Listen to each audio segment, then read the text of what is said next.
چھائی ہوئی اور ہر طرف نفسی نفسی کا عالم ہے۔ خود نصیب لوگ سوئے جنت رواں ہے، جب مجرموں کو گھسیٹ گھسیٹ کر جہنم کی طرف پھینکا جا رہا ہے، اور یہ کھڑا تھر تھر کانپ رہا ہے کہ اس کے بارے میں نہ جانے کیا فیصلہ ہوتا ہے۔ اتنے میں غیب سے ندا آئی، کسی نوجوان کو جنت میں جانے دو۔ چنانچہ وہ خوشی خوشی جنت میں داخل ہو گیا اور سیر کرنے لگا۔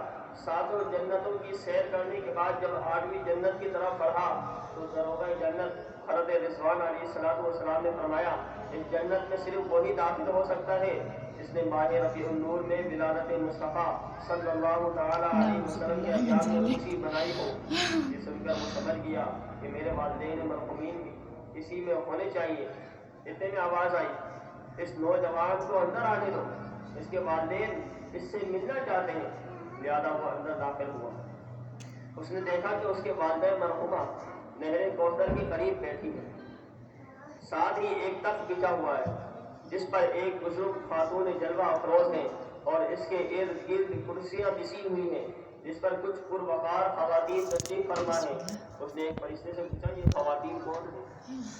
اس نے بتایا، تخت پر جو شہزادی کونین سیدنا فاطمۃ الزہرا رضی اللہ تعالی عنہا ہے، اور کرسیوں پر خدیجۃ الکبریٰ، عائشہ صدیقہ، سیدنا مریم، سیدنا عائشہ، سیدتنا سارہ، سیدتنا ہاجرہ، سیدتنا رابعہ اور سیدتنا زبیدہ رضی اللہ تعالی عنہن ہے۔ اسے بہت خوشی ہوئی۔ مزید آگے بڑھا تو کیا دیکھتا ہے کہ ایک بہت ہی عظیم تخت بچھا ہوا ہے، اور اس پر سرکار عالم مدینے کے تاجدار، دو عالم کے مالک مختار، حبیب پروردگار، شافی روز شمار، جناب احمد مختار محمد مصطفیٰ صلی اللہ علیہ وسلم اپنا جان سا چہرہ چمکاتے رونق افروز ہیں۔ ارد گرد چار کرسیاں بچھی ہوئی، ان پر خلفائے راشدین تشریف فرما ہے۔ دائیں طرف سونے کی کرسیاں پر انبیاء کرام علیہ السلام رونق افروز ہیں، اور بائیں جانب شہدائے کرام جلوہ فرما ہے۔ اتنے میں اس کے والد مرحوم ابراہیم بھی سرکار مدینہ راحت قلب و سینہ صلی اللہ علیہ وسلم کے قریب ہی جھرمٹ میں نظر آئے۔ والد صاحب نے اپنے تخت اپنے رفتے جگر کو سینے سے لگا لیا۔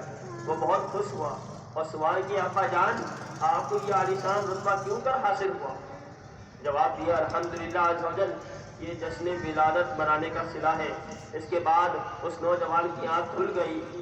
صبح ہوتے ہی اس نے اپنا مکان پونے پونے داموں بیچا اور والد مرحوم کے بچے ہوئے 50 درہم کے ساتھ اپنی ساری رقم ملا کر طعام کا اہتمام کیا اور علماء و صلحاء کی دعوت کی۔ اس کا دل دنیا سے اچاٹ ہو چکا تھا، چنانچہ مسجد میں عبادت اور اسی کی خدمت میں مشغول رہنے لگا۔ اپنی زندگی کے بقیہ 30 سال اسی طرح گزار دیے۔ بعد وفات کسی نے اسے خواب میں دیکھ کر پوچھا، کیا گزری؟ بولا، مجھے جشن ولادت بنانے کی برکت سے جنت میں اپنے والد مرحوم کے پاس پہنچا دیا گیا ہے۔ اللہ عز و جل ان پر رحمت ہو۔